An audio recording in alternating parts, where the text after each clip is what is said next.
시간이 되었으므로 2022년 9월 11일 주일 예배를 주님께 올려드리겠습니다. 다 같이 묵도하심으로 예배를 시작하겠습니다. 하나님은 영이시니 예배하는 자가 영과 진리로 예배할지니라. 사랑과 은혜가 많으신 하나님 아버지 감사합니다.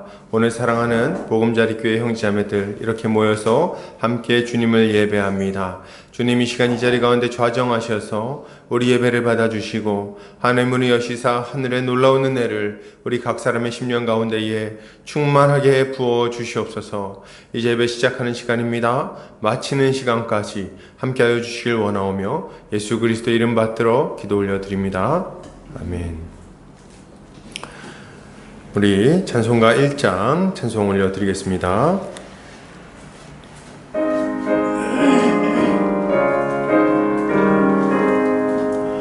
만복의 근원 하나님 온 백성 찬송 드리고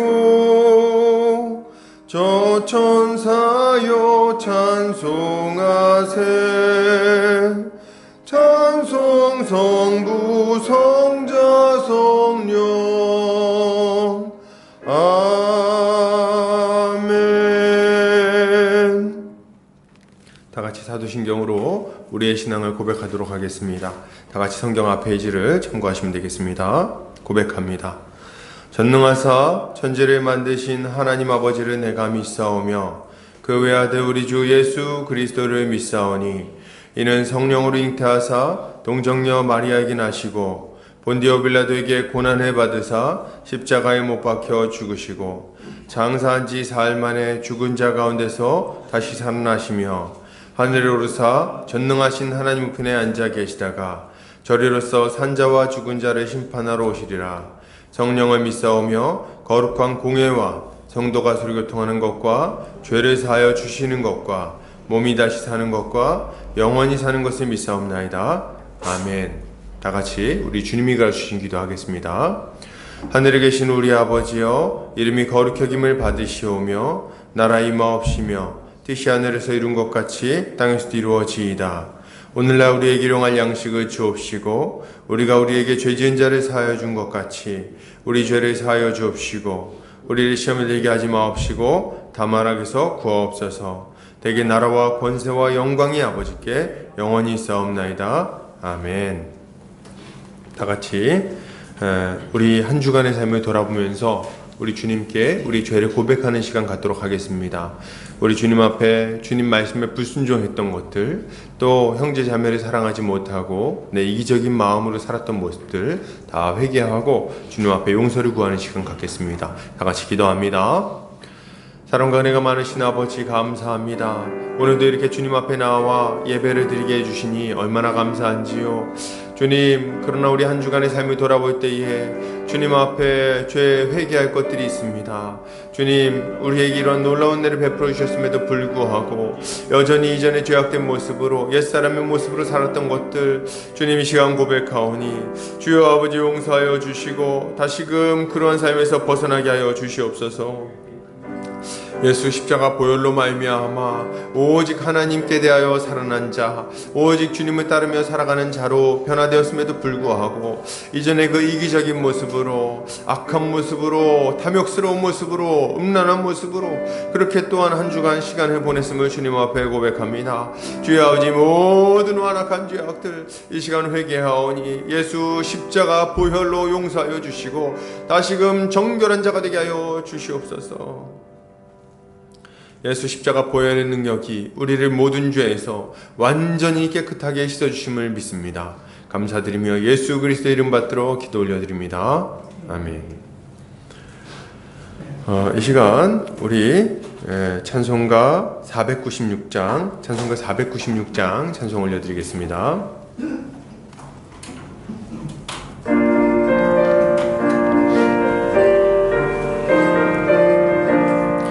새벽부터 우리 사랑함으로써 저녁까지 씨를 뿌려봅시다. 열매 차차 익어 곡식 거둘 때에 기쁨으로 단을 거두리로다. 거두리로다 거두리로다 기쁨으로다 늘 거두리로다 거두리로다 거두리로다 기쁨으로다 늘 거두리로다 비가 오는 것과 바람 부는 것을 겁을 내지 말고 뿌려봅시다.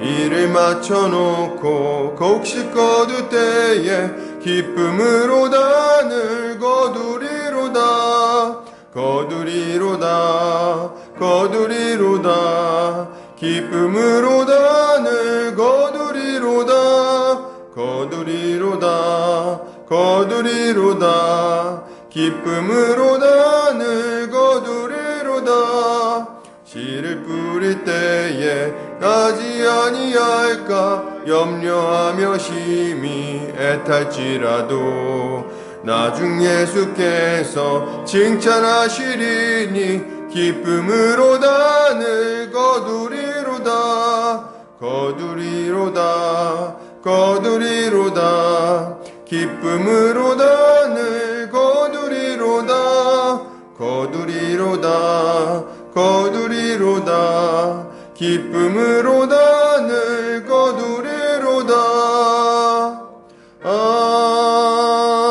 아멘. 이 시간 우리를 대표해서 안정호 목사님 나오셔서 기도해 주시겠습니다.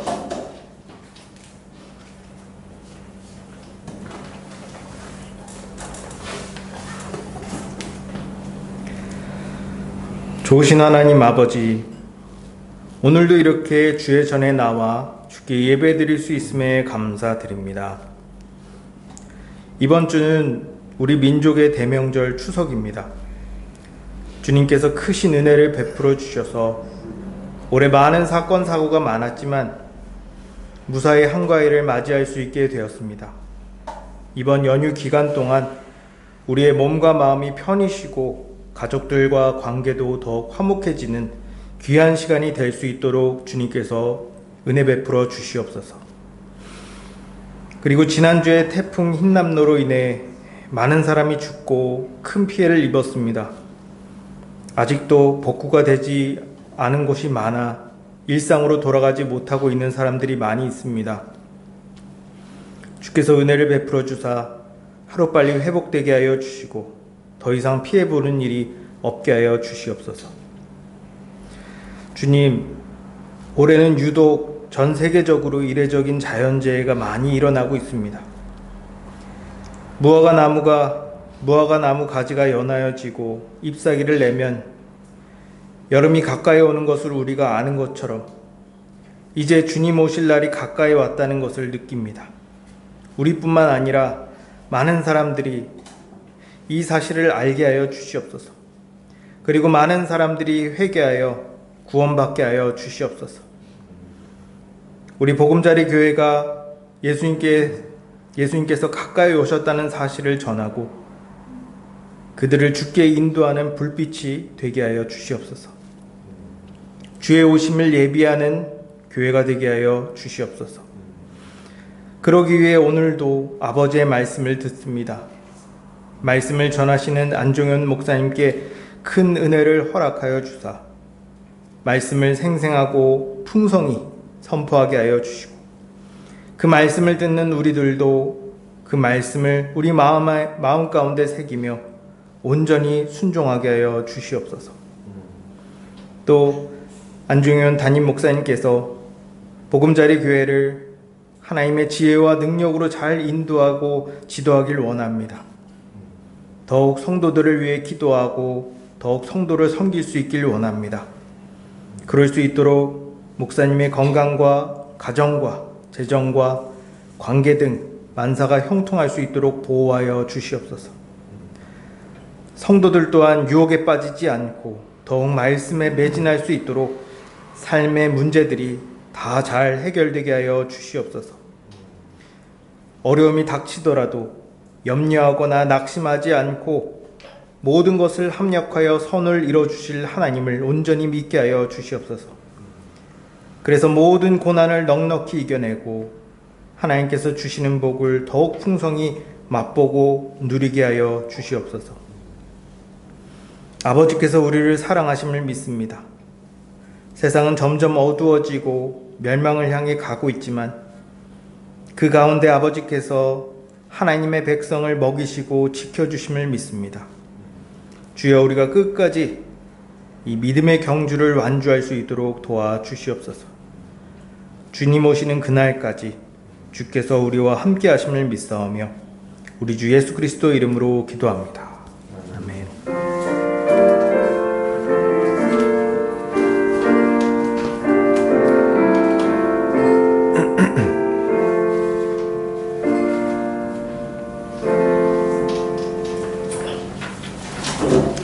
이 시간 요리문답하는 시간 갖겠습니다. 주보 오른쪽 면을 참고해 주시면 되겠습니다.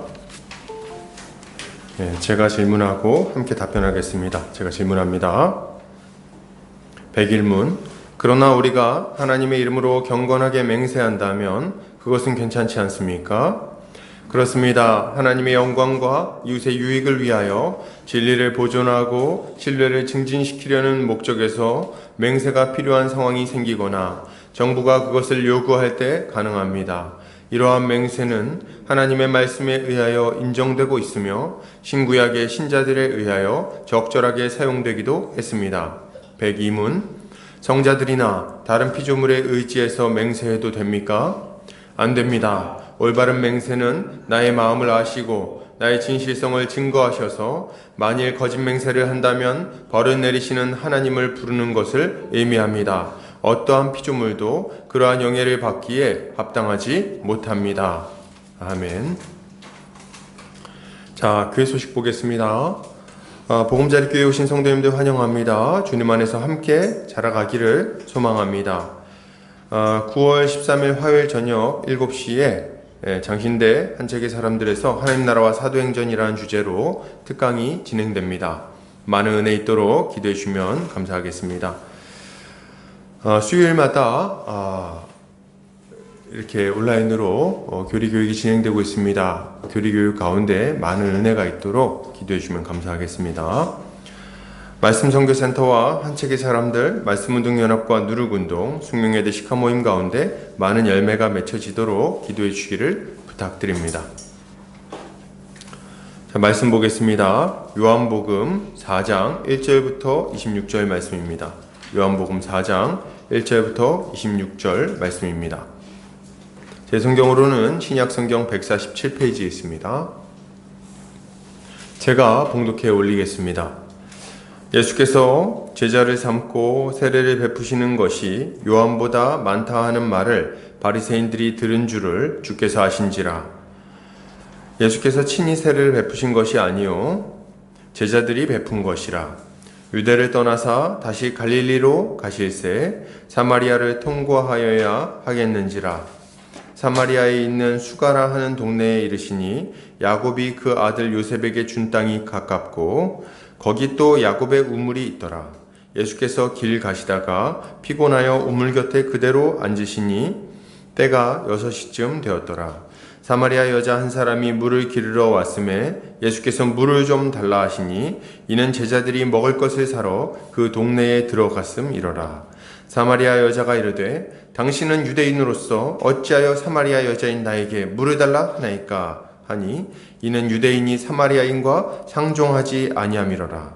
예수께서 대답하여 이르시되 내가 만일 하나님의 선물과 또 내게 물 좀 달라 하는 이가 누구인 줄 알았더라면 내가 그에게 구하였을 것이요 그가 생수를 내게 주었으리라.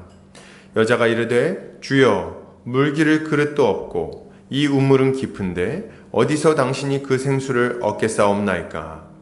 우리 조상 야곱이 이 우물을 우리에게 주셨고 또 여기서 자기와 자기 아들들과 짐승이 다 마셨는데 당신이 야곱보다 더 크니까. 예수께서 대답하여 이르시되 이 물을 마시는 자마다 다시 목마르려니와 내가 주는 물을 마시는 자는 영원히 목마르지 아니하리니 내가 주는 물은 그 속에서 영생하도록 솟아나는 샘물이 되리라. 여자가 이르되 주여 그런 물을 내게 주사 목마르지도 않고 또 여기 물 기르러 오지도 않게 하옵소서. 이르시되 가서 내 남편을 불러오라. 여자가 대답하여 이르되 나는 남편이 없나이다. 예수께서 이르시되 네가 남편이 없다 하는 말이 옳도다. 너에게 남편 5이 있었고 지금 있는 자도 내 남편이 아니니 내 말이 참되도다. 여자가 이르되 주여 내가 보니 선지자로소이다. 우리 조상들은 이 산에서 예배하였는데 당신들의 말은 예배할 곳이 예루살렘에 있다 하더이다. 예수께서 이르시되 여자여 내 말을 믿으라. 이 산에서도 말고 예루살렘에서도 말고 너희가 아버지께 예배할 때가 이르리라. 너희는 알지 못하는 것을 예배하고 우리는 아는 것을 예배하노니 이는 구원이 유대인에게서 온남이라. 아버지께 참되게 예배하는 자들은 영과 진리로 예배할 때가 오나니 곧 이때라. 아버지께서는 자기에게 이렇게 예배하는 자들을 찾으시느니라. 하나님은 영이시니 예배하는 자가 영과 진리로 예배할지니라. 여자가 이르되 메시아 곧 그리스도라 하는 이가 오실 줄을 내가 아노니 그가 오시면 모든 것을 우리에게 알려주시리이다. 예수께서 이르시되 내가 말하는 내가 그라 하시니라. 아멘. 요한복음 4장 1절부터 26절까지 영혼의 갈증이라는 제목으로 말씀을 나누도록 하겠습니다. 오늘 저는 사마리아 여인의 이야기를 함께 나누고자 합니다. 아주 유명한 이야기입니다. 이 이야기를 나누고자 하는 이유는 이 말씀 속에 우리 주님의 사랑과 은혜가 아주 잘 나타나 있기 때문입니다. 복음은 우리에게 생명을 줍니다. 우리의 문제를 해결하고 우리의 삶을 풍성하게 만들어 줍니다.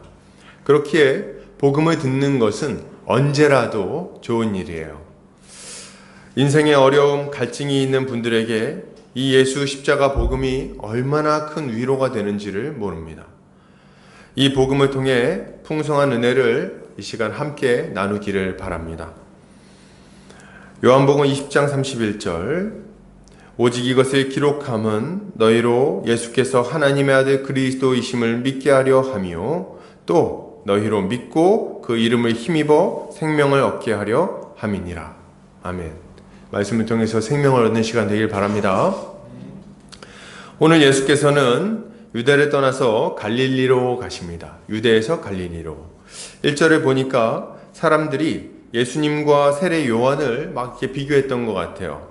아마도 예수께서는 요한이 사역하는 동안 잠시 자리를 피해 있는 게 좋다고 생각하셨던 것 같습니다. 그래서 이렇게 좀 올라가시려고 했던 것 같아요. 그런데 여기 재밌는 표현이 등장합니다. 4절 사마리아를 통과하여야 하겠는지라. 사마리아를 통과하여야 하겠는지라. 이 말은 참 의미심장한 말입니다. 의미심장한 말이에요. 보통 유대인들은 갈릴리로 갈 때 사마리아 지방을 통과하지 않았습니다.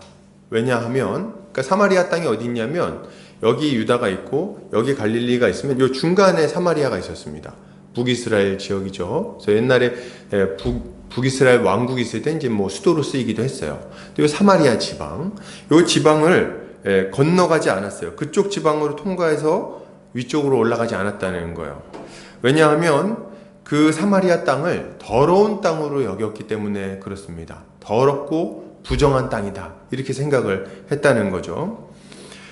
BC 722년에 북이스라엘이 아수르에게 멸망당했습니다. 그리고 이 북이스라엘이 점령당한 이후에 아시리아 제국이 북이스라엘 땅을 완전히 점령하기 위해서 썼던 정책이 있었어요. 그게 뭐냐니까 민족 혼합 정책을 펼쳤습니다. 그래가지고 이제 이 순수 혈통을 최대한 없애는 형태로 이렇게 병합을 하려고 했어요. 그래서 이방 잡족들을 다 데려다가 이 북이스라엘 요 지역, 특별히 사마리 지역에다가 이주를 시켜버립니다. 거기서 이제 막 거기 있는 사람들은 잡아가고 다른 지역에 있는 이방인들은 거기로 데려다 놓고, 그래서 혼혈 정책을 사용했어요. 그러니까 거기 있던 사람들은 이제 어쩔 수 없이 이방인들과 피가 섞이게 된 겁니다. 당시 유대교에서는 이런 모습을 하나님을 버리는 배교 행위로 이해했고요. 그렇기 때문에 거기를 아주 더러운 곳으로 여기게 된 겁니다. 그래서 이방인들을 뭡니까? 유대인들이 이 사마리아 사람들을 이방인보다 더 안 좋은 아주 더러운 자들, 그래서 개처럼 여겼다, 이렇게 이야기를 하고 있습니다. 더 경멸했죠, 이방인들보다 더. 이런 사마리아 지방이다 보니 사마리아 사람들도 유대인에 대한 감정이 굉장히 좋지 않았어요. 굉장히 좋지 않았고, 그러니까 더 가기 힘들었겠죠. 사실 자기들이 막 개 취급하는 자들이 막 깨끗한 척하면서 오면은 누가 그거 좋아하겠습니까? 당연히 싫죠. 유대인도 거기를 싫어하고 사마리아 사람도 거기 싫어하고, 그러니까 아주 상종하지 못할 자들, 이런 생각이 아주 퍼져 있는 분위기였던 겁니다. 그래서 유대인들은 갈릴리로 갈 때, 유대 지방에 있는 사람들이 갈릴리로 올라갈 때 사마리아를 통과해서 가는 것이 훨씬 편하고 가까움에도 불구하고 이제 절대로 그 길로 가지를 않았어요. 그 길로 가지 않았어요. 해변길과 왕의 길, 족장길이 있었는데 밑으로 내려와서 이제 해변길로 가거나, 아니 다시요. 원래 이제 이 남유다 지방에서, 이 유대 지방에서, 예루살렘에서 위에 있는 갈릴리로 가려면 길이 세 갈래 길이 있습니다. 첫 번째는 이 지중해 연안으로 올라가는 해변길이 이렇게 있었고요. 그리고 요 가운데 지방을 뚫고 올라가는 이 왕의 길이 있었어요. 그리고 요 오른쪽 요단강을 건너서 이쪽으로 이렇게 올라가서 가는 이 족장길이 있었습니다. 세 갈래의 길이 있었어요, 위로 올라가는데. 근데 유대인들은 절대로 이 왕의 길로 가지 않습니다. 왜요? 어디를 지나가야 되니까? 사마리아 지방을 지나가야 되니까. 절대로 거기 지나가지 않는 겁니다. 그럼 어디로 가냐? 이 해변길로 가거나 혹은 요 족장길로 삥 둘러서 올라가는 길을 택했던 거예요. 거기 안 지나가려고. 그런데 오늘 예수께서 이 사마리아 지방으로 굳이 통과해서 가겠다고 생각을 하신 겁니다. 거기로 가야 하겠는지라. 굉장히 이상한 선택이었어요. 당시 분위기를 살펴보면 예수께서 굳이 그렇게 위험하고 더러운 지방으로 갈 이유가 전혀 없는 겁니다. 괜히 안 좋은 일 당하면 어떡해요? 뭐 거기 사람들이 서로 안 좋은 감정이 있는데 저 유대인 아니야? 뒤에서 한 대 때리자. 그래가지고 뭐 이렇게 돌로 치거나 하면 어떡합니까? 또 먹을 거 안 팔면 어떡해요? 그러면 굉장히 난처해지지 않습니까?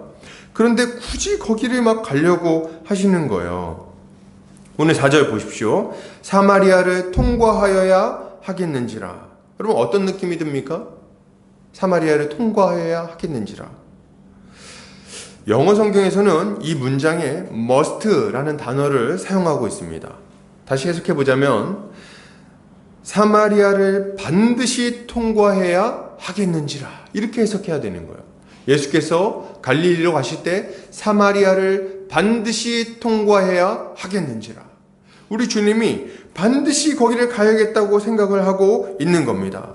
여러분, 우리 주님이 사정을 모르실까요? 분위기를 모르실까요? 아니에요. 우리 주님은 유대인이십니다. 그러니까 유대인과 사마리아인 사이에 있는 이 반목과 갈등을 알고 있었고요. 그 지역 분위기도 잘 알고 있었어요. 역사도 알고 있었습니다. 그러니까 그 지역으로 가는 것이 얼마나 불편하고 좋지 않은 일인지를 잘 알고 있으셨다는 거예요. 그런데 그럼에도 불구하고 우리 주님은 그 길로 반드시 지나가야겠다고 생각을 하셨다는 겁니다.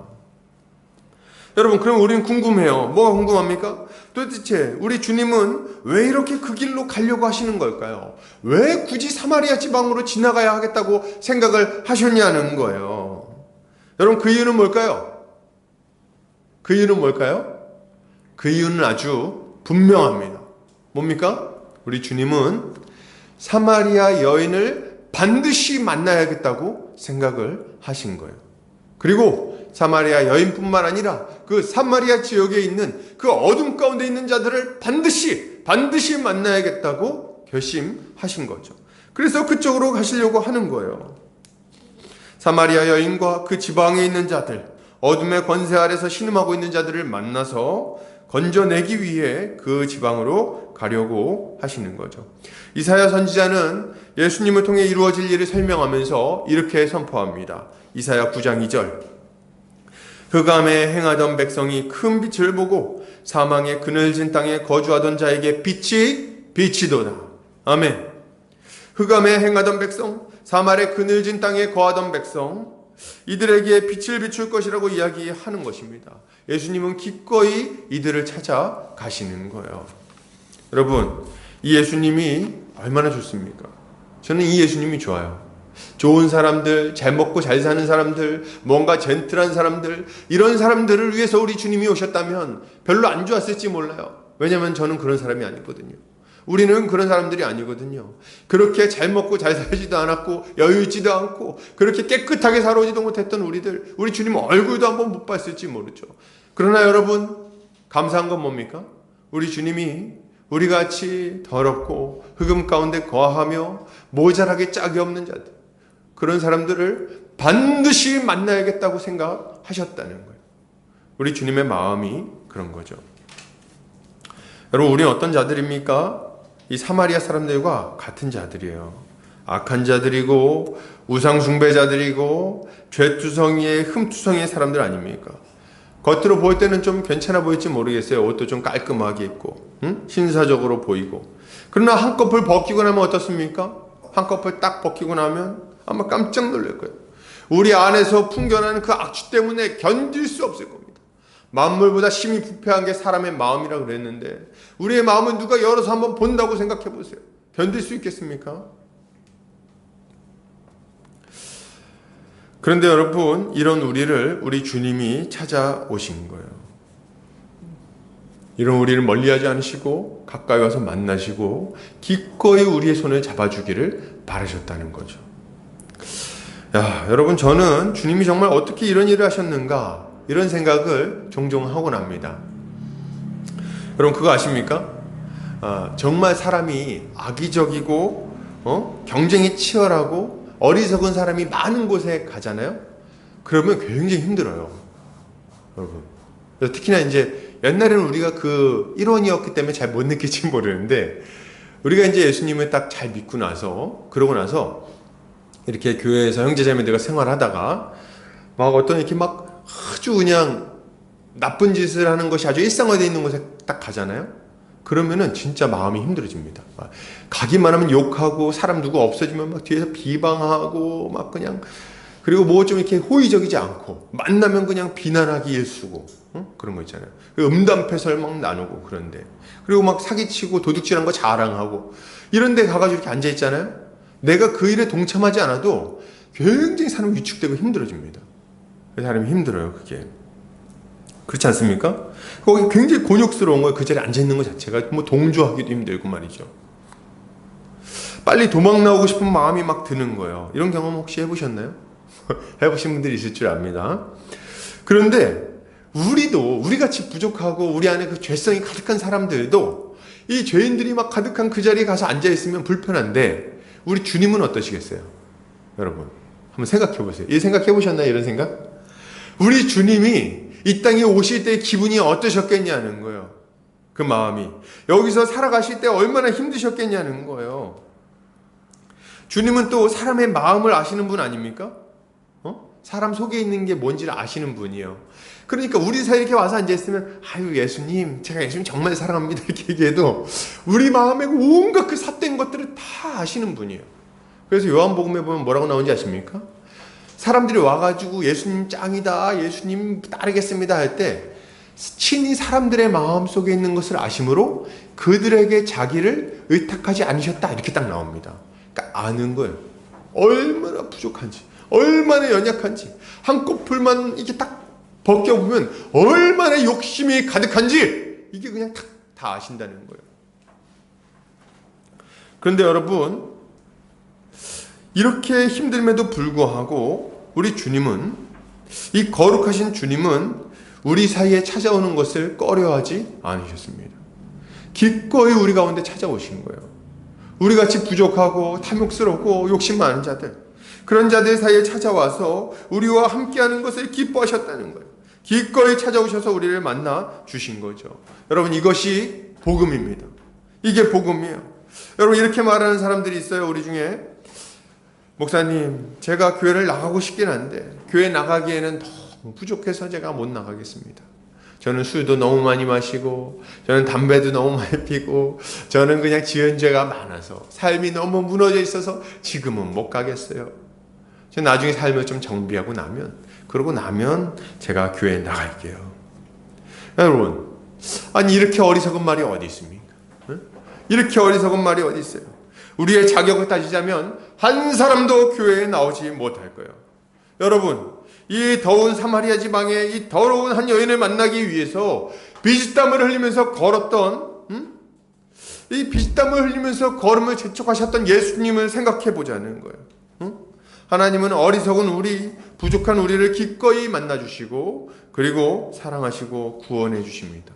여러분, 이걸 믿으시기 바랍니다. 이걸 믿고 주님 앞에 나아오는 우리 성도님들 되시기를 주의 이름으로 축복합니다. 계속해서 보겠습니다. 그러면 예수님께서 사람들에게 주시고자 하는 것은 뭘까요? 사람들을 만나서 그들에게 주시고자 하는 건 뭘까요? 이걸 한번 좀 생각해 봤으면 좋겠는데요. 오늘 예수께서 사마리아에 있는 수가라 하는 동네에 도착합니다. 수가성. 거기에 이제 갔더니 야곱의 우물이 있었어요. 야곱의 우물. 아마 야곱이 이렇게 팠던 우물 같아요. 예수께서 피곤하여 그 우물 곁에 그대로 주저앉으십니다. 아마 떼양볕에 그냥 광익길을 막 걸으니까 지치셨던 것 같아요. 이렇게 탁 털썩 주저앉으시죠. 이때가 우리 시간으로 정오입니다. 정오. 낮 12시. 아주 뜨거운 시간이에요. 태양볕이 막 내리쬐는 그 시간에 그 자리에 도착하신 거죠. 그리고 거기서 누굴 만납니까? 물을 기르러 나온 한 여인을 만납니다. 이름이 뭔지도 몰라요. 그냥 한 여인. 떼운볕에 물을 길러 나왔어요. 그리고 예수님은 이 여인에게 물을 좀 달라고 요청을 하십니다. 나에게 물을 좀 주시오. 이렇게 얘기를 하죠. 그랬더니 이 여인의 반응이 굉장히 사납습니다. 굉장히 이렇게 순순히 물을 사실 한 모금 주는 게 뭐 거의 인심이 뭐 대단한 일이라고. 근데 그 얘기했더니 아주 싸납게 반응해요. 뭐라고 반응합니까? 당신은 유대인으로서 어찌하여 사마리아 여자인 나에게 물을 달라 하나이까? 이게 무슨 말입니까? 이게 무슨 말이에요? 이게 궁금해서 물어보는 말은 아니죠? 어째서 너한테 물 달라고 하십니까? 이런 말 아니죠? 그 왜 이게 지금 이렇게 얘기하는 거예요? 네가 떠먹어라. 이런 말인 거예요. 네가 떠먹어라. 왜 나한테 물 달라고 그러냐, 귀찮게. 저 정말 이게 야박하다는 생각을 합니다.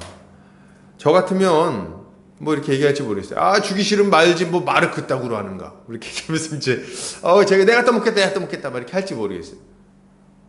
아주 말을 굉장히 좀 싸납게 하는 거예요. 당신은 유대인이고 난 사마리아인이고 당신은 남자고 난 여잔데 왜 나한테 달라 그럽니까? 아주 그 안에 있는 분노와 불평과 원망과 미움 이런 것들이 이 한마디에 녹아 있는 거예요. 그런데 예수님이 이렇게 딱 얘기했을 때 탁 버럭 성질을 내거나 민망해하면서 돌아앉지 않으시고 여자에게 말씀하십니다. 뭐라고 말씀하세요?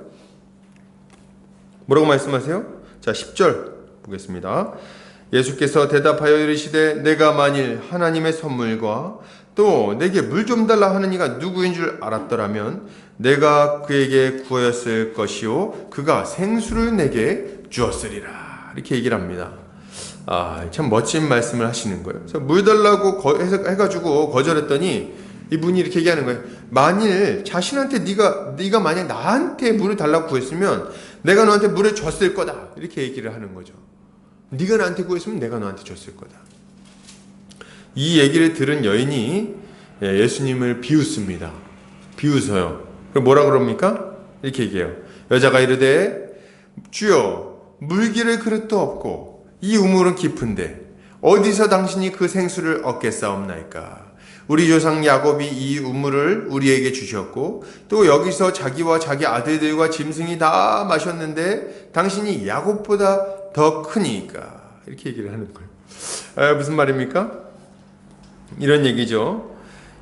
지금 이 우물 물기를 그릇도 없잖아. 당신은 응? 우물 기를 그릇이나 있습니까? 멀리서 와놓고선 그리고 우물이 깊어요. 어떻게 생수를 얻으려고 그럽니까?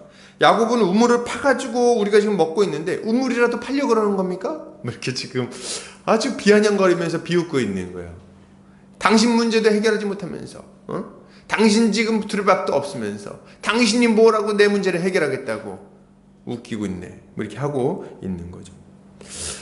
그랬더니 예수님이 이 여인의 비웃음에 굴하지 않고 이렇게 말씀하십니다.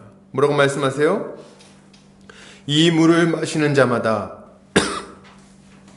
다시 목마르려니와 내가 주는 물을 마시는 자는 영원히 목마르지 아니하리니 내가 주는 물은 그 속에서 영생하도록 솟아나는 샘물이 되리라. 이렇게 얘기하는 거예요.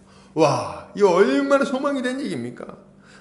얼마나 소망이 된 얘기예요. 이때 야곱의 우물은 수가성에서 약 2km 정도 떨어진 곳에 있었어요. 2km. 그러니까 이 길을 먹으려면, 이 물을 마시려면 이 길을 걸어와야 돼. 물동이를 지고 거기까지 2km를 걸어서 2000m. 2km를 그 떼용볕을 걸어와가지고 물을 길어가지고 채운 다음에 그 무거운 물동이를 이고 혹은 이렇게 지고 2km를 또 걸어가야 되는 거예요. 그러니까 얼마나 귀찮고 번거롭고 힘든 일입니까? 근데 지금 뭐라 그러는 거예요? 한 번 먹으면, 한 번 마시면 영원히 목마르지 않는 물을 내가 너한테 줄 거다. 이렇게 얘기를 하니까 얼마나 좋아요. 정말 얼마나 좋아. 그러니까 물론 아직 그렇게 될 거라고 믿은 건 아니죠. 여인이 농담처럼 여겼는지 모르겠어요. 그래가지고 말하죠. 뭐라고 말합니까? 그런 물 있으면 좀 나 좀 주시오. 이렇게 얘기하는 거예요. 그런 물 있으면 나 좀 주시오. 이거 마시면 좋겠구만. 나 좀 주시오. 여기 물기로 나오지 않게. 아마 이렇게 웃으면서 얘기했는지 모르겠어요. 아유, 얘 참 말씀 재밌게 하시네. 그만 나 좀 줘보세요. 다 여기 먼데 나오는데 귀찮은데. 물 좀 주시오. 그런데 말이죠, 여러분. 예수님이 갑자기 몇 가지 얘기를 굉장히 재밌게 약간 농담하듯이, 농담 따먹기 하듯이 이렇게 하다가 갑자기 아주 생뚱맞은 요구를 하십니다. 물 좀 주세요. 그랬더니 뭐라 그럽니까? 16절. 이르시되 가서 네 남편을 불러오라. 네 남편 불러오라. 분위기 좋았는데 갑자기 남편 불러오라 그러니까 굉장히 좀 분위기가 이상해지네요. 남편이 물하고 무슨 상관이 있어요? 그죠? 갑자기 대화 주제가 확 바뀌어버리는 거예요. 그러니까 여자가 말합니다. 뭐라고 말해요? 나는 남편이 없습니다. 나는 남편이 없습니다. 농담 따먹기 하면서 이렇게 추파 던진다고 생각했는지 모르겠어요. 그래서 전 남편이 없어요. 이렇게 얘기를 하는 거죠. 근데 이 말을 들은 예수님이 갑자기 충격적인 얘기를 하시는 거예요. 뭐라고 말씀하십니까? 네가 남편이 없다 하는 말이 옳도다. 너에게 남편 5이 있었고 지금 있는 자도 내 남편이 아니니 내 말이 참되도다. 이렇게. 이제까지는 약간 농담 따먹기 하듯이 얘기가 진행됐는데 갑자기 이 여인의 이 문제의 핵심부로, 중심으로, 이 여인의 인생의 그 중심부로 우리 주님이 확 들어가 버리시는 거예요. 그리고 뭐라고 말씀하십니까? 너에게는 남편이 5이 있었는데 다 네 남편이 아니구나. 지금 있는 자도 네 남편이 아니니 남편 없다는 네 말이 맞구나. 정말 날벼락 아닙니까? 날벼락? 아마 이 여인은 정말 찬물을 뒤집어 쓴 기분이었을 거예요. 찬물을 갑자기 확 뒤집어 쓴 기분이었을 겁니다. 주님의 말씀은 이 여인이 왜 이 뜨거운 시간에 이 더운 태양볕 아래서 물을 기르러 나왔는지를 알려주고 있어요. 이 지방에서는 보통 서늘한 아침이나 저녁에 물을 기르러 나옵니다. 태양볕 아래서는 물 기르러 안 나와요. 당연하죠. 그거 뜨거워 죽겠는데 누가 갑니까? 그런데 이 여인은 정오에 아무도 없는데 물을 기르러 왔어요. 왜 그래요? 왜 정오에 나왔습니까? 사람 만나기가 싫은 겁니다. 사람 만나기 싫은 거예요. 왜 사람 만나기 싫어요? 보통 이렇게 우리 자매님들은 만나면 대화하는 걸 굉장히 좋아하잖아요. 수다 떠는 거. 물 기르면서 대화하는 거 아닙니까? 너 어제 뭐 했어? 그 집 사람 어땠네? 거기 니네 반찬 이번에 뭐 했는데 맛있더라? 이런 얘기 하는 거예요. 모여가지고. 그래서 막 낄낄거리면서 이렇게 같이 하하호호 하면서 이제 거기서 물 깃고 교제 나누고 하는 거거든요. 근데 굳이 아무도 없는 그 시간에 거길 나가 있는 거예요. 왜요? 사람 만나면은 좋은 소리 듣지 못하니까. 눈총 받으니까. 만나봐야 좋은 꼴 못 보니까. 여자의 사정을 들어보니까 이게 이해가 됩니다. 이 여자 마음이 이해가 돼요. 이 여인이 왜 이렇게 까칠한지도 이해가 됩니다. 이 여인은요, 여러분, 사연이 많은 여인이었어요. 사연이 많은 여인이었어. 남편이 5이나 있었습니다. 한 번에 5명을 만난 건 아니고 결혼하고 이혼하기를 5번이나 한 거예요. 그리고 지금도 웬 남자와 함께 살고 있습니다. 근데 남편이 아니라고 이렇게 딱 공식적으로 얘기하는 거 보니까 그냥 같이 사는 것 같아요. 당시 랍비들의 글을 보면 이혼하고 재혼하는 것까지는 허용하고 있습니다. 거기까지. 그런데 이 여인은 몇 명이요? 5명이나 되는 남자를 만났다는 거예요. 그러니까 당시 분위기에서는 정말 상종 못할 여자 취급을 받았을 거예요. 동네가 크지도 않은데 뭐 남편이 계속 죽어가지고 그렇게 했는지는 모르겠어요. 그런 문제인지 아니면 만났다가 그냥 헤어지고 다시 만난 건지는 모르겠어. 근데 어쨌든 간에 지금 5명이나 만나는 거예요. 이 동네가 크지도 않은데 얼굴 보면 사람들이 수근수근 하는 거죠. 그러니까 사람들 얼굴 보기가 싫은 겁니다. 그죠? 뭐 이렇게 쟤는 지난번에 또 바꿔쳤어, 또 갈아쳤어, 또. 아이고 저 인간 내가 그럴 줄 알았지. 얼굴만 뭐 생긴 건 어때가지고 이런 얘기 하지 않겠어요? 그러니까 사람들이 막 수근덕 막 그러니까 그 옆에 가는 게 싫은 거예요. 그거 아십니까? 나에게 호의적이지 않은 분위기 속에 들어가는 거. 그러면은 눈을 잘 안 맞춥니다. 눈을 잘 안 맞추고 이렇게 딴 데 보면 딴청 부리고 말 거는 것도 싫어. 내가 딴 데 보면 수근덕 저기서 수근덕 쳐다보면 조용해지고 그런 분위기인 거죠. 거기 얼마나 가기 싫어 거기. 그러니까 이 떼양볕 아래서 굳이 나와가지고 물을 깃고 있는 거예요. 이 사람들 얼굴 보기 싫다. 사실 이 여인이 원해서 이렇게 된 건 아닙니다. 여인이 원해가지고 이렇게 5명이나 만난 건 아니에요. 사람이 어떻게 될지 누가 합니까? 그죠? 그저 이 여인이 박복한 거예요. 박복한 여인이죠. 어쨌든 여자들은 남편이 없으면 당시에 먹고 살기가 힘들었습니다. 그죠? 먹고 살기 힘들었어요. 그러니 어떻게든 또 남자를 만나야 하는 거죠. 먹고 살기 힘드니까 굶어 죽습니까? 굶어 죽을 수는 없어. 그러니까 또 이렇게 남자를 어떻게 잘 만나가지고 또 의지해갖고 또 먹고 살고 또 버림받으면은 또 남자를 잘 만나서 또 먹고 살고 이렇게 하려고 했던 거예요. 그러다 보니까 정착을 못하고 5명이나 만난 거죠. 이 여인 얼마나 힘들었을까요? 참 힘든 일이에요. 박복한 여인이다. 여인은 남자에게 소망을 두고 살았습니다. 남자를 잘 만나면 자기의 박복한 인생도 이제 좀 끝날 거라고 생각했어요. 좋은 남자 만나면 행복할 거라고 생각했다는 거예요. 그래서 남자를 만났습니다. 근데 문제는 뭐예요? 이 여인은 남자만 잘 만나면 인생이 좋아질 거라고 생각했는데 그래서 남자를 만났는데 근데 이 남자가 만족을 못 시켜주는 거예요. 자신이 기대했던 것들을 채워주지 못하는 겁니다. 그래서 어떻게 해요? 이혼합니다. 이혼했어. 근데 남자에게 소망을 두고 있으니까 또 어떻게 해요? 또 남자를 만납니다. 근데 또 만족은 못 시킵니다. 또 이혼했어요. 또 만납니다. 또 만족이 없어요. 또 이혼합니다. 또 만났어요. 만족이 없어요. 또 이혼합니다. 또 이혼합니다. 기대와 실망, 그리고 끝도 없는 갈증이 이 여인을 고통스럽게 하는 거예요. 만나면 이 갈증이 해소되겠지. 만나면 내 인생의 문제가 해결되겠지. 만나면 내 인생에도 좀 기쁜 날이 찾아오겠지. 생각을 하고 만나고 또 만났는데 실패하고 또 좌절해서 지금 이 지경이 된 거예요. 이게 지금 이 여인을 고통스럽게 하는 근본적인 원인인 거예요. 여러분 지금 이 여인이 왜 이혼했는지 뭐가 문제였는지를 고민하는 것은 아무 의미가 없어요. 뭘 잘못했는지를 얘기할 필요가 없습니다. 왜요? 사람이 살아가다 보면은 알 수 없는 일들이 찾아오는 거예요. 불가항력적으로 문제들이 생길 수 있는 거예요. 그리고 이걸 우리가 막 고민하는 게 의미 없는 이유는 뭐냐면 성경에서 그거에 대해서 얘기를 안 하고 있어요. 전혀 언급하지 않습니다. 여인이 어떤 문제가 있었는지 전혀 얘기를 안 합니다. 그러니까 모르는 거예요. 이걸 가지고 가타부타 말하는 것은 옳지 않은 얘기죠. 그런데 말이죠. 여러분 잘 들으세요. 이 여인이 가지고 있는 확실한 문제가 있어요. 아주 확실하게 여인이 가지고 있는 문제가 있더라. 이 문제. 그게 뭘까요? 이 여인은 이 문제점 때문에 지금 계속 고통당하고 있는 거예요. 이 여인이 가지고 있는 그 근본적인 문제가 뭡니까? 그 문제는 뭐냐면 남자에게 소망을 두었다는 겁니다. 그리고 그에게서 만족을 얻으려고 한 거죠. 이게 문제의 핵심인 거예요. 하나님 말씀하십니다. 예레미야 2장 13절.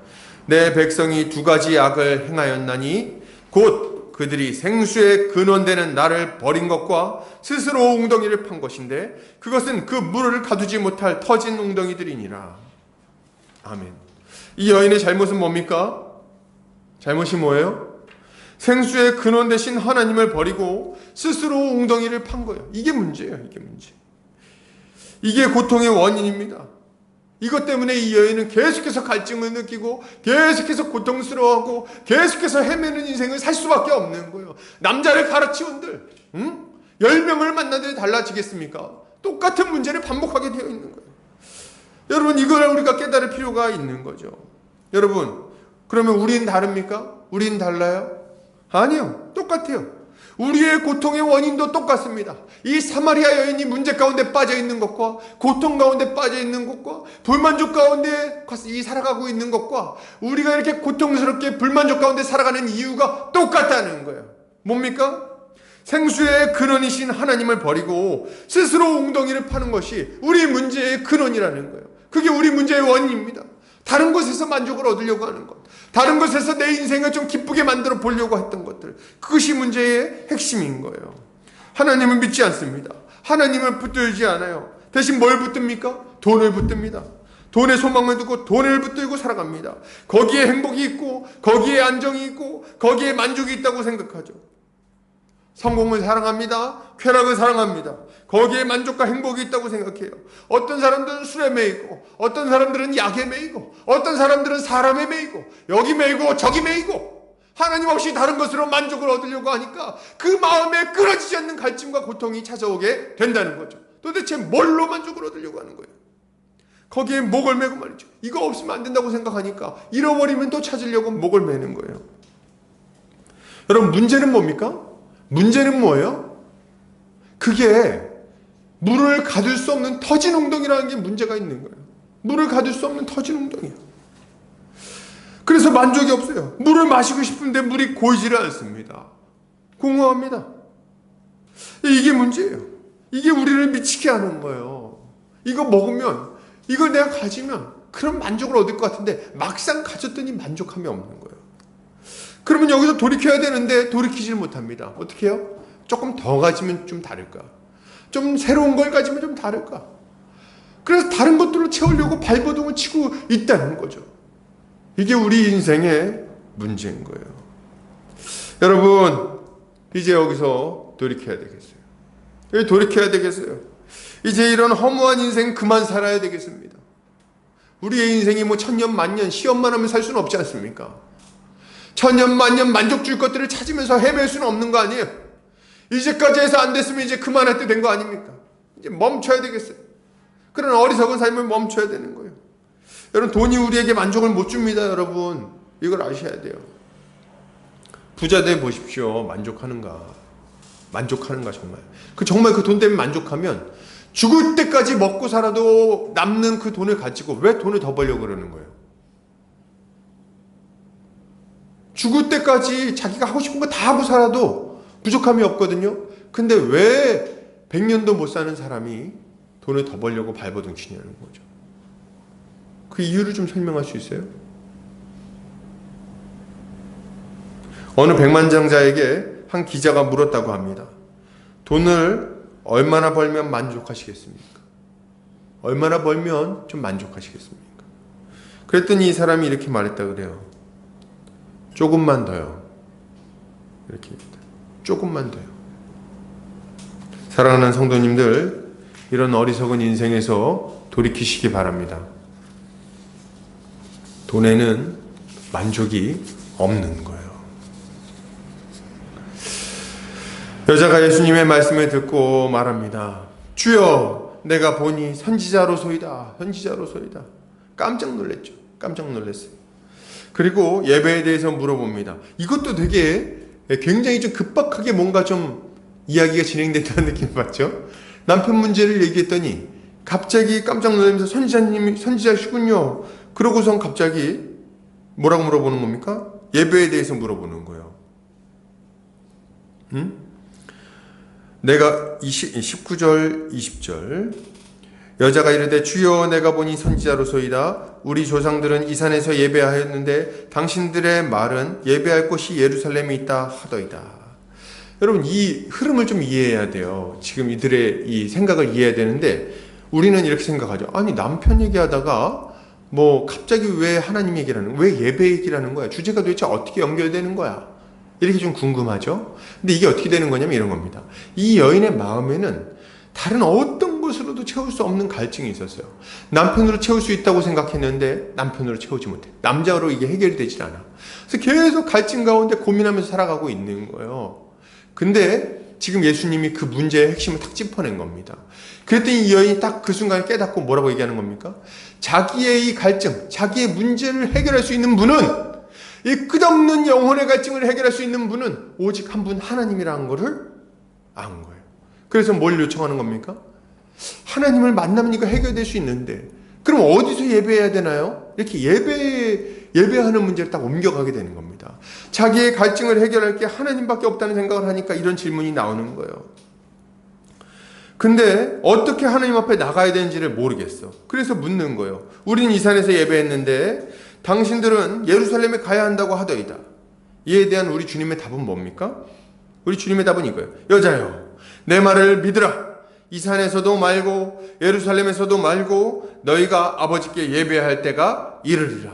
너희는 알지 못하는 것을 예배하고 우리는 아는 것을 예배하노니 이는 구원이 유대인에게서 남이라. 아버지께 참되게 예배하는 자들은 영과 진리로 예배할 때가 오나니 곧 이때라. 그러자 여인이 말을 합니다. 뭐라 그래요? 하나님한테 그렇게 영과 진리로 예배하는 날이 온다고요? 좋군요. 근데 메시아, 곧 그리스도라 하는 이가 오시면 그렇게 될 줄을 제가 알고 있습니다. 맞아요. 당신 말처럼 그렇게 예배하는 날이 왔으면 좋겠군요. 근데 메시아가 오면 그렇게 되는 줄 제가 알아요. 이렇게 얘기를 한 겁니다. 그랬더니 예수님이 그에게 말씀하십니다. 뭐라고요? 네가 말하는 내가 곧 그니라. 여러분, 주님은 지금 여인이 어떻게 갈증의 문제를 해결받을 것인지 그 답을 알려주고 계신 거예요. 그 답. 이 여인이 어떻게 인생의 문제에서 벗어날 수 있는지, 그 갈증에서 벗어날 수 있는지 그 해결책을 얘기해주고 계시다는 거예요. 여인은 문제의 핵심을 잘 이해하고 있었어요. 자기의 갈증이 하나님께 나아가면 해결된다는 것을 알았습니다. 그런데 어떻게 나가야 되는지 그 방법을 모르는 거예요. 방법을 몰라. 그런 여인에게 주님은 이제 성령을 힘입어 진리를 따라 아버지께 나아갈 수 있는 때가 왔다고 말씀하시는 거죠. 그러자 이 여인이 이렇게 얘기합니다. 메시아가 오면 그 진리를 알게 해주실 거라고 말하는 거예요. 메시아가 오면 성령을 부어주실 거라고 말하는 거예요. 메시아가 오면 그 약속된 모든 것들을 받아서 내 갈증도 해결될 수 있을 거라고 말하는 겁니다. 그래서 메시아를 기다립니다. 얘기하는 거죠. 그랬더니 예수님이 뭐라고 말씀하십니까? 내가 바로 그다. 이렇게 얘기하는 거예요. 내가 바로 그다. 네가 그토록 간절히 바라던 메시아, 너의 인생의 문제를 해결해줄 그 메시아, 하나님께 나아갈 수 있게 해줄 메시아, 그가 바로 나다. 이렇게 얘기를 하는 거죠. 사랑하는 여러분, 예수 그리스도가 하나님께 나아가는 길이 되십니다. 우리 인생의 문제, 인생의 갈증, 그 모든 갈등들을 해결해 주시는 그 핵심 문제 해결책이 바로 예수 그리스도신 거예요. 요한복음 14장 6절에 이렇게 말합니다. 예수께서 이르시되 내가 곧 길이요 진리요 생명이니 나로 말미암지 않고는 아버지께로 올 자가 없느니라. 아멘. 예수는 어떻게 길이요 진리요 생명이 되시는 겁니까? 하나님과 우리 사이는 막혀 있잖아요. 응? 그래서 우리가 나아갈 수 없잖아요. 근데 예수님이 어떻게 우리의 길이요 진리요 생명이 되는 겁니까? 여러분, 우리는 하나님 앞에 범죄함으로 하나님께 가까이 갈 수 없는 자들이 되었습니다. 죄가 우리와 하나님 사이를 갈라놨어요. 우리 힘으로는 이 갈라진 거리를 좁힐 수가 없습니다. 하나님께 나아갈 도리가 없어요. 그래서 우리가 계속 문제 가운데 거하면서 하나님 편을 바라보면서 도무지 그리로 나아가지 못하고 좌절하고 절망하며 살아가는 겁니다. 율법이라는 거대한 강이 하나님과 우리 사이를 아주 확실하게 갈라놓고 있는 거예요. 그 강을 건널 수가 없어요. 율법의 벽을 넘어설 수가 없습니다. 그 벽을 넘어서 가는 자들마다 죽임당할 수밖에 없는 거예요. 그래서 우린 다 절망하는 거죠. 그런데 말이죠, 여러분, 이런 우리를 위해서 예수 그리스도가 오신 겁니다. 예수 그리스도가 왜 길이냐고요? 예수 그리스도가 왜 생명이냐고요? 예수 그리스도가 왜 진리냐고요? 예, 그분이 이 죄로 말미암은 갈라짐의 문제를 해결하셨기 때문에 그렇습니다. 그분이 자기 육체로 우리와 하나님 사이에 난 이 모든 죄악의 담을 허물어 버렸어요. 십자가의 죽으심으로 말미암아 죄의 문제를 해결하셨습니다. 우리 죄를 다 짊어지시고 저주의 죽음을 죽으셨어요. 이것을 통해서 주님은 그를 믿는 모든 자가 하나님 앞에 담대히 나아갈 수 있는 길을 열어주신 겁니다. 히브리서 10장 19절에 20절 이렇게 얘기합니다. 그러므로 형제들아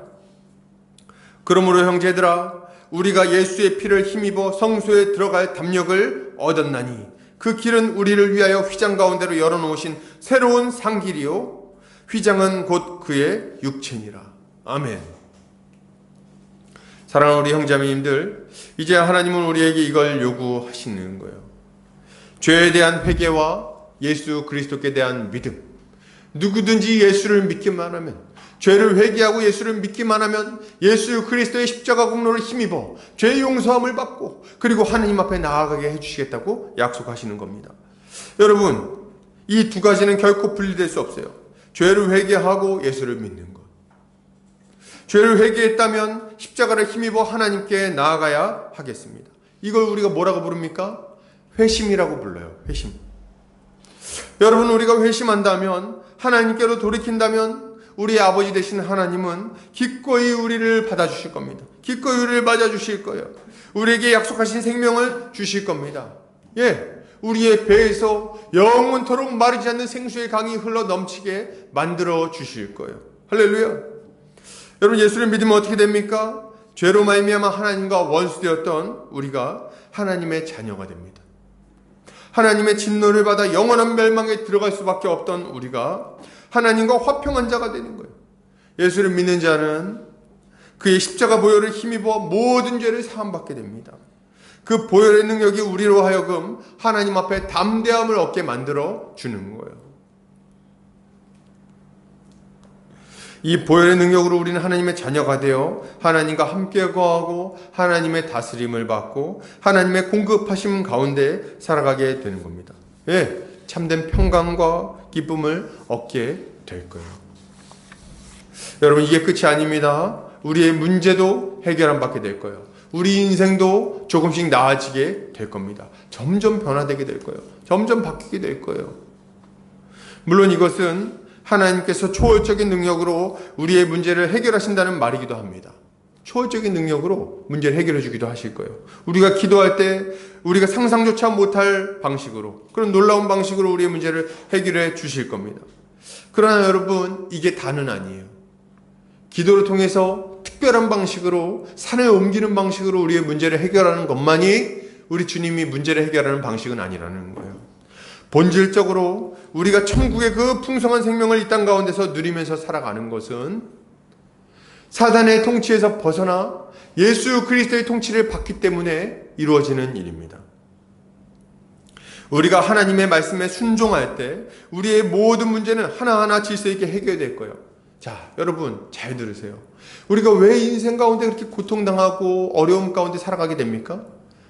거의 대부분의 원인은 죄 때문이에요. 죄 때문. 그러니까 하면 안 되는 짓을 해갖고 문제가 생긴다는 거예요. 괜히 남 비방하다가 관계가 깨지고, 괜히 음행하다가 불륜을 저지르다가 가정이 깨지고, 괜히 형제를 미워하고 싫어하다가 살인을 저지르고, 괜히 남의 것 탐내다가 도둑질하고, 그것 때문에 끌려다니고 쫓겨다니고, 하나님 말고 다른 곳에서 만족함을 얻으려고 하다가 중독이 되고, 하나님을 거절하고 우상이나 숭배하다가 갈급하고 비참한 인생 살게 되고, 귀신 순종하며 살게 되고. 그럼 우리 인생의 대부분의 문제는 죄에서 옵니다. 그런데 예수 그리스도를 믿으면 어떤 일이 벌어지는 거예요? 이 죄로 말미암은 모든 저주에서 벗어나게 될 뿐만 아니라 이 죄를 거절하고 하나님 뜻대로 살아갈 수 있는 자로 바뀌게 되는 거예요. 그러니 하나님 말씀에 순종하며 하나님을 사랑하고 이웃을 사랑하는 삶을 살아가는데 문제가 해결이 안 될 수 있습니까? 급속하게 해결되지 않을지라도 좋은 방향으로, 더 나아지는 방향으로 점점 가게 되어 있는 거예요. 가정이 회복됩니다. 부모 자식 간의 관계가 회복돼요. 그리고 부부간의 관계가 회복됩니다. 바로 옆에 있는 이웃들과 친척들과의 관계가 회복됩니다. 직장 생활에서의 관계가 회복됩니다. 내가 살아가는 곳마다, 살아가면서 행하는 모든 행위마다 조금씩 더 질서 있고 멋진 모습으로 바뀌어지게 되는 거예요. 그렇게 하면서 내 인생은 점점 더 풍요로워지고 안정적이 되고 평강을 누리는 모습으로 바뀌게 되는 겁니다. 이걸 믿으십니까? 우리 주님이 우리를 부르십니다. 이사야서 55장 7절입니다.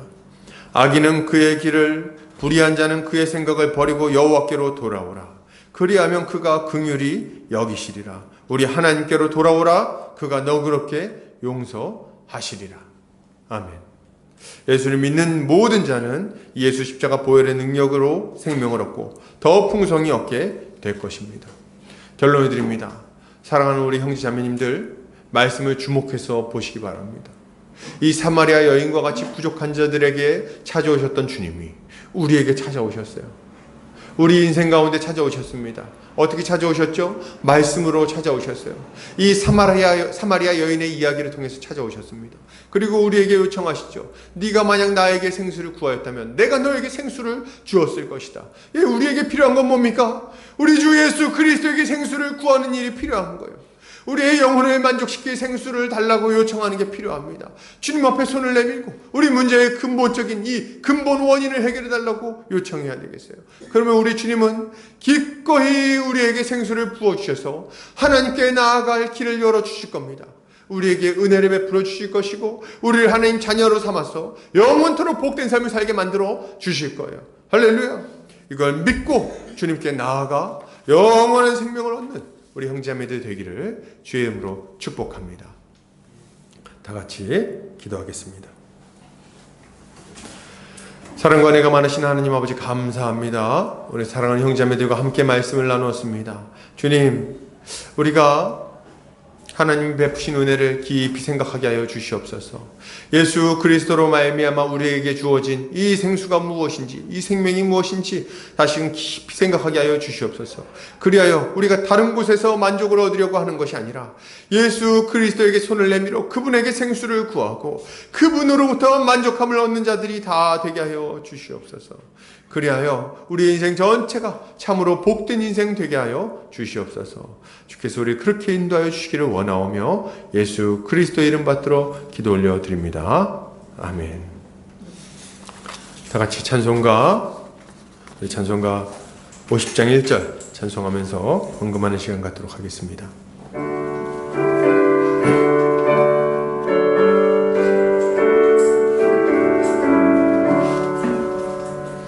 내게 있는 모든 것을 아낌없이 드리네.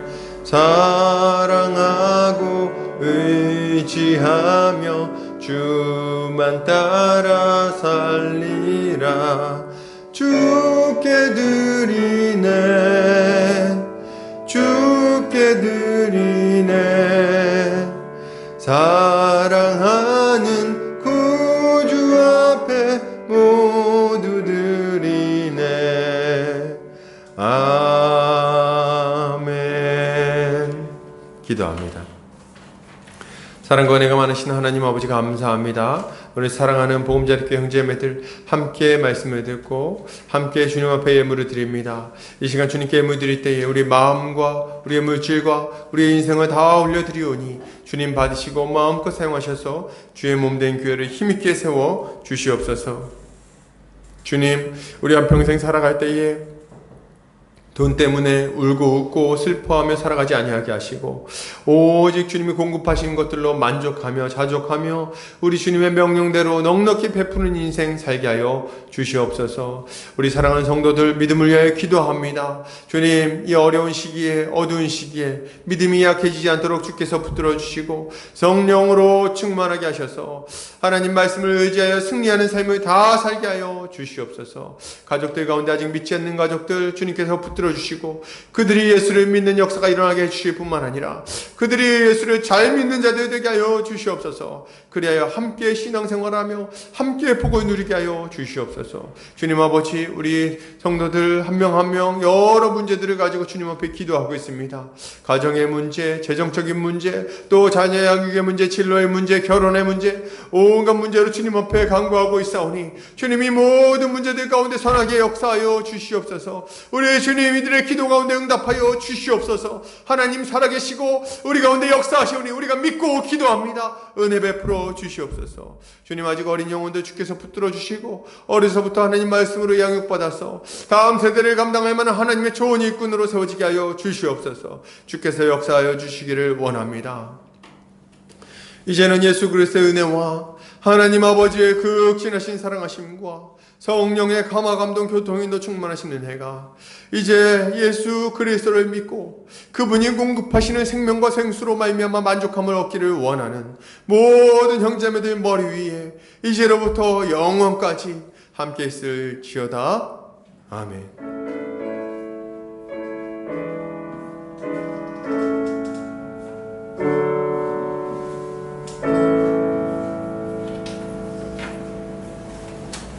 노래 마쳤습니다.